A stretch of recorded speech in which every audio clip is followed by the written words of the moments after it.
سلام دوستان، امیدوارم حالتون خوب باشه. امروز میخوایم با هم دیگه این پاپوش نوزادی رو یاد بگیریم و بافتش انجام بدیم که بسیار کار جذاب و شیکی هست. خب بریم با هم دیگه شروع کنیم. ابتدا 5 حلقه رو باید از سوی هم بیرون بیاریم. خب من این دنبالش چون کوتاه هست باز میکنم. پس 5 حلقه رو از داخل هم رد میکنیم. 1 2 3 4 و 5.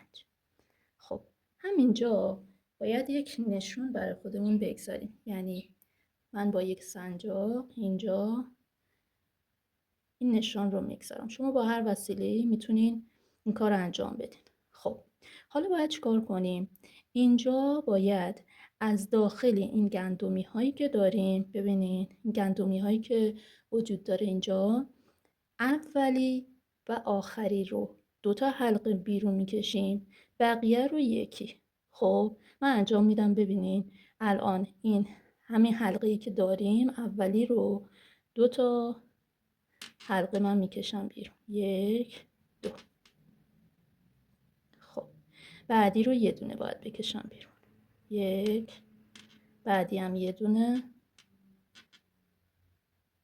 بعدی هم یه دونه. خب حالا اینجا رسیدیم. این ته یعنی ابتدای کارمون بوده. پس اینجا 2 تا. حالا من یه دونه از این ور میام، یه دونم از این طرف. ببینین همون حلقه است، همون گندمیه. از این طرف یه دونه دیگه میذارم. خب دوباره همین طرفم باید تمام حلقه‌ای که دارم یه دونه رد کنم. در حقیقت 2 طرف گندمی رو باید ما پر کنیم. این هم یه دونه و دوباره رسیدیم به این نشونی که گذاشتیم. این هم گندمیش رو بازم 2 تا باید بیرون بیاریم.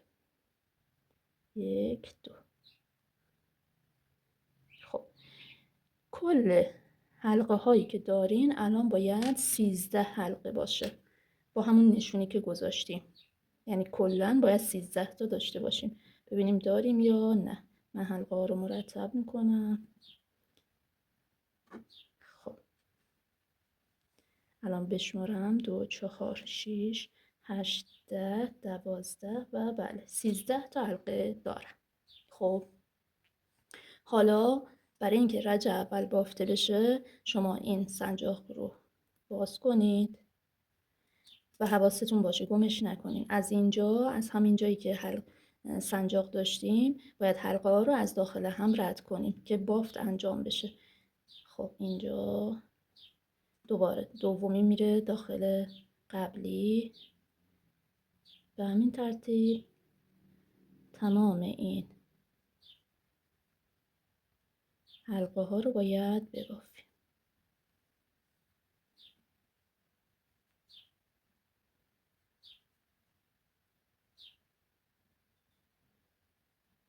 همه حلقه ها رو من میبافم تا آخر.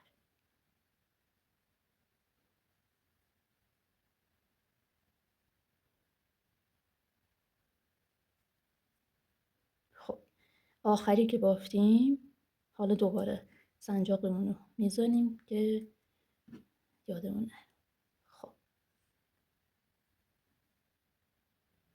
خب برای رج بعد ابتدا من یه توضیح بدم دوستان. الان این گندمی هایی که اینجا وجود داره، ببینید یه لبه داخلی داره رو به خودمون، یه لبه بیرونی داره. خب ما باید این دفعه از لبه های داخلی وقتی میخوایم که این حلقه ها رو رد کنیم باید از لبه داخلی رد کنیم. خب پس من حلقه نبافتم رو باید از لبه های داخلی رد کنم. اولی رو 2 تا رد میکنم، بقیه رو یکی. فقط حالا اینجا هم که نوک پاپوشم هست رو 2 تا حلقه رو باید 2 تا رد کنم. وقتی رسیدم بهش بهتون میگم. پس چیکار میکنیم؟ لبه های داخلی رو من باید الان اولی رو 2 تا رد کنم، 1 2. خب لبه بعدی، لبه داخلی رو نگاه کنین، این بیرونیشه این داخلش، یعنی به سمت خودمه. خب این یه دونه رد میکنم، بعدی هم یه دونه رد میکنم، بعدی رو یه دونه، خب بعدی هم یه دونه. حالا رسیدم به جلوی پاپوشم. جلوی پاپوش این دوتا حلقه هایی که داریم، گندمی هایی که داریم، هر کدوم رو دوتا رد کنیم. خب این یه دونه، بازم همون گندمی، یکی دیگه رد کردم، دوباره کنارشم همینطور دوتا رد میکنم. پس جلوی پاپوش دوتا گندمی رو هر کدوم دوتا رد کنید. بقیه رو دوباره یکی رد کنید، یکی. ببینین اینا دوباره داخله، یعنی به سمت خودمه. یکی، یک، این هم یک. خب اونی که بهش سنجاق وصل هست اونم دوتا رد کنید. یک، دو. خب تا اینجا باید 17 تا حلقه داشته باشیم با اون حلقه‌ای که سنجاق بهش وصله با هم دیگه، یعنی کلاً باید 17 تا حلقه داشته باشیم. میشماریم 2 4 6 8 10 12 14 16 و 17 تا حلقه من دارم. خب دوباره میخوام بافت رو انجام بدم، باید سنجاق رو بیارم بیرون، از همینجا شروع کنم و حلقه دومی رو از اولی رد میکنم. دومی از اولی رد میشه. در این صورت بافت داره انجام میشه. خب به همین ترتیب ادامه میدیم تا آخر.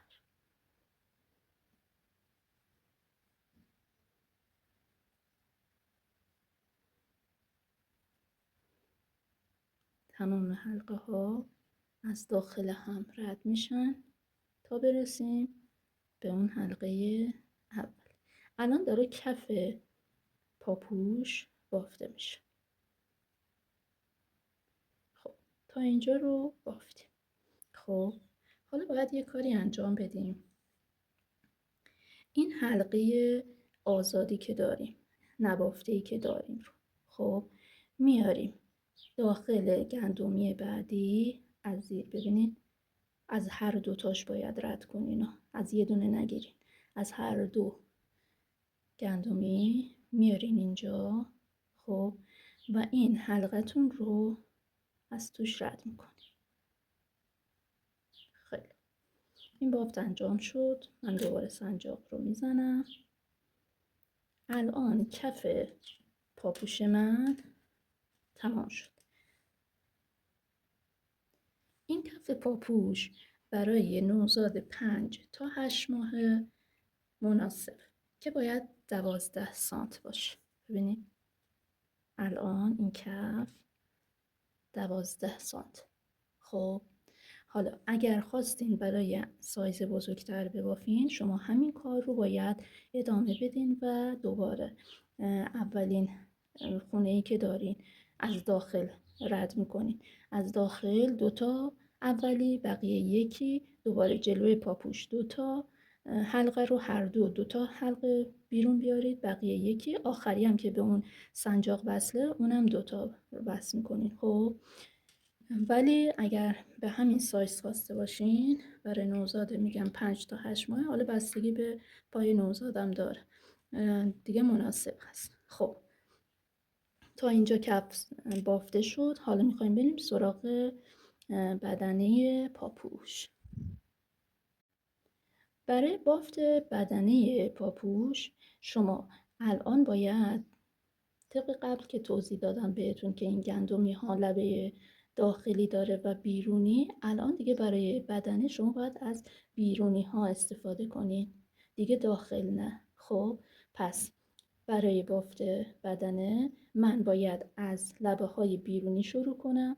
لبه های بیرونی کلا همه رو باید یک دونه حلقه بیرون بیاریم. به هیچ وجه دیگه اضافه کردن نداریم. پس خیلی راحت 2 رج رو شما باید به این شکل انجام بدین. از لبه های بیرونی 1 حلقه خارج میکنید، فقط 1 حلقه، تمام حلقه های بیرونی، یعنی دیگه سمت خودتون نباید باشه، همه رو فقط یه دونه رد میکنید. ما بعد از خارج کردن این حلقه ها مثل همیشه بافت رو انجام میدیم.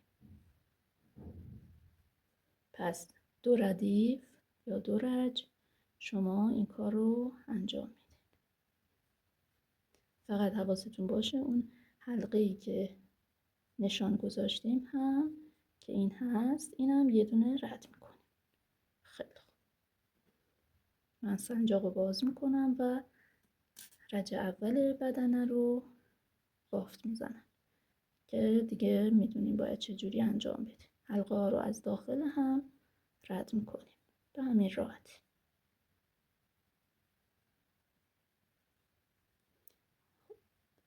من اینو میبافم تا آخر و بعد برمیگردم. خب من تا انتها بافتم و حالا دوباره باید چیکار کنیم؟ لبه بیرونی یه رج دیگه باید ساده بافی انجام بدیم. از لبه بیرونی یه حلقه بیرون میاریم. باز هم این کار رو تکرار میکنیم تا آخر.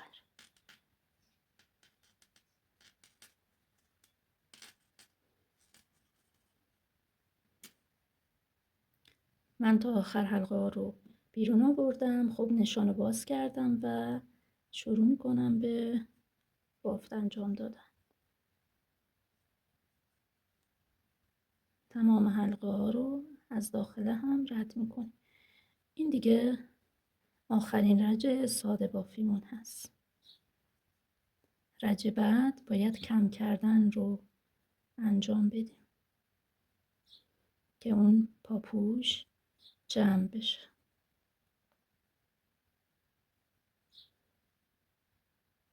اینم از آخری باز هم نشانو میزنم.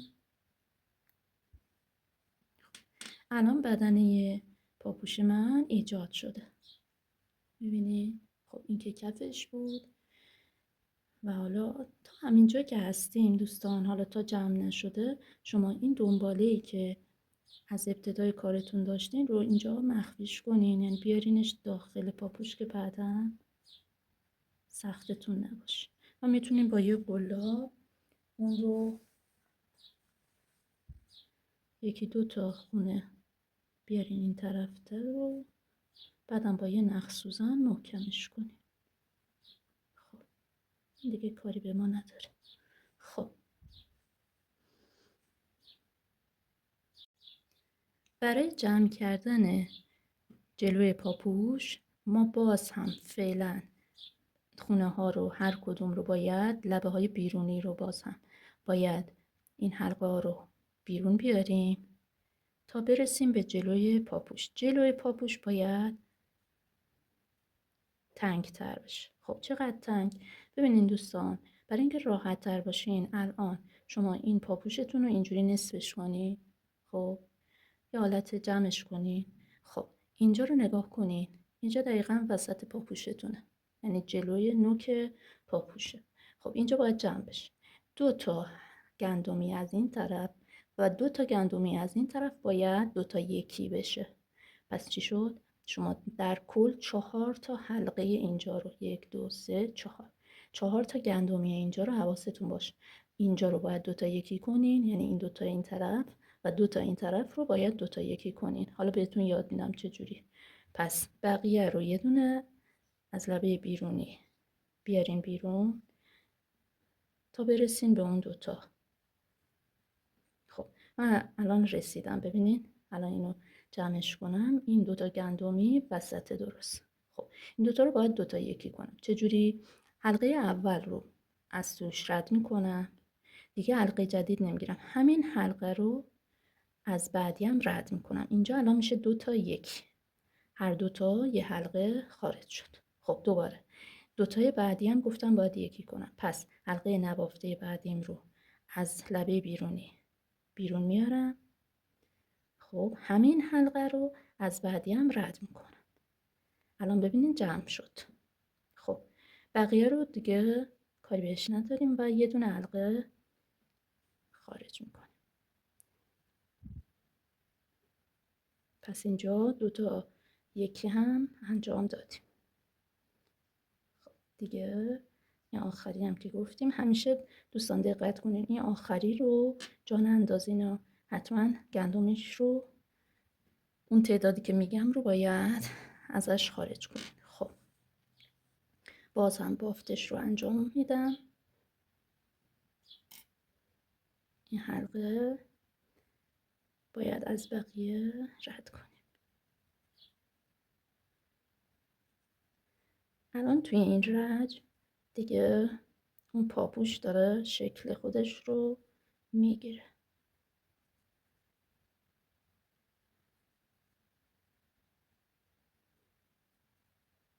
تمام حلقه ها دومی میره داخل قبلی تا آخر. دقت کنین که حلقه رو جا نندازید. خب این هم که نبافته بود. خب حالا دوباره برای رج بعد هم باید این کار رو انجام بدیم. فقط رج بعد این دفعه دیگه این وسطی که داریم فقط 2 تای وسط رو 2 تا یکی میکنیم. 4 تا رو بر نمیداریم. خب فقط 2 تا رو باید 2 تا یکی کنیم. خب بریم بقیه یه دونه باید رد کنیم از لبه بیرونی. لبه بیرونی یکی، میریم تا وسط. وسط فقط 2 تا یکی میکنیم. همین رج قبل 4 تا بودند که 2 تا 2 تا با هم دیگه یکی کردیم. اینجا الان وسط. خب من یه دونه دیگه هم باید ببافم. این 2 تا رو با هم یکی میکنم. خب اجازه بدین یه لحظه. آره خب این 2 تا رو باید یکی کنم. یعنی اینو میبافم و حالا این یکی هم از داخلش رد میشه. خب بعدی رو یه دونه. اگر مبتدی هستین و دفعه اولتون هست که میخواید پاپوش ببافین، سعی کنید با رنگ روشن این کار رو انجام بدین که دقیقاً ببینین دارین چی کار میکنین، چون رنگ های تیره گاهی وقتا چشم اذیت میشه و نمیتونین تشخیص بدین. خیلی خب اینم که همون نشانمون بود.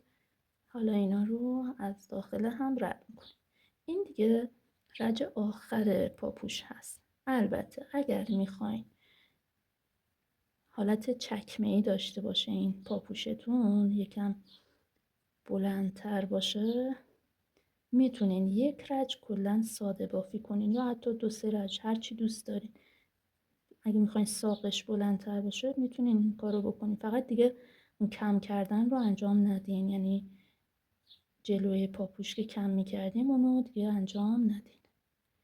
خب تا همینجا ببینین پاپوش ما آماده شد. اون حالت پاپوش رو گرفته، جلوش کم شده، اینم که کفشه.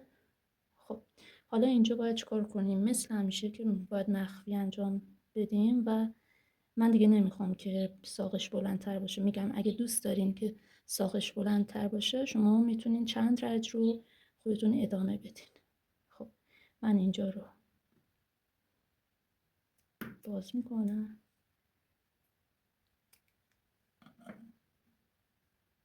برای اینکه کارتون تمیز در بیاد، این دنباله رو شما از توی این گندمیه رد کنین، از 2 تاش بیارین پشت کار، بیارین داخل پاپوشتون و از اینجا این دنباله رو از توی اون حلقه آخریه بکشین بیرون. جا دیگه کارتون تمیزتر. خب حالا این رو دوباره مثل همیشه با یه قلاب یا با انگشتم میتونین این دنباله رو مخفیش کنین. بیاین داخل پاپوشتون. ببینین خب دیگه تا جایی که میتونین ببرینش و با یه نخ سوزن محکمش کنین. خب این از پاپوشمون. حالا برای اینکه تزیینش کنین، حالا میتونین که جلوی پاپوشتون رو مثلا بعضیا منگوله، نمیدونم روبان از اینا میزنن، یا عروسکای کوچیکه هست که از خرازی ها میتونین بگیرین و اینجا بچسبونین یا بدوزینش. من اکثرا کاری که میکنم، ببینین اینجا چی کار کردم. گاهی وقتا شاید گشاد باشه این پاپوش برای نوزاد. خب همین از همین نخ پافیتون حلقه ها رو باز کنین، خب که یک تنابی ایجاد بشه. ببینین بعد من این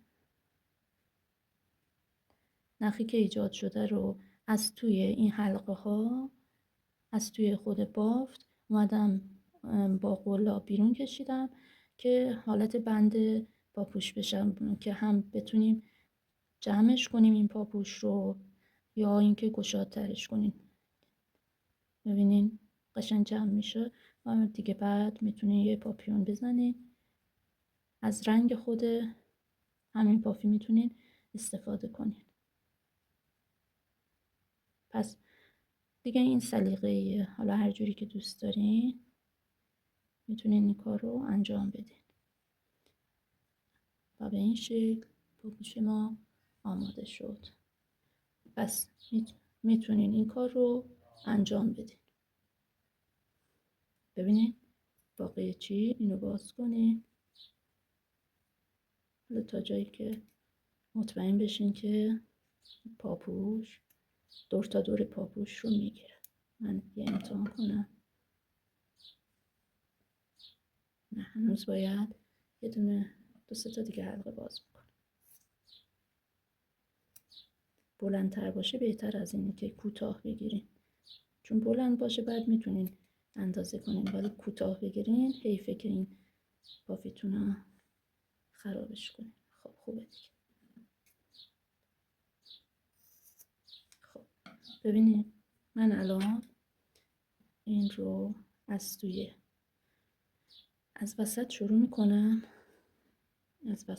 میکنم. حالا میتونین پایین تر بگیرین، میتونین همون آخرین رج رو بگیرین. بازم این حالت سلیقه‌ایه و بستگی به پایان نوزاده داره. ببینین دیگه اینو یکی یکی رد میکنیم. از توی این خونه ها خیلی راحت رد میشه.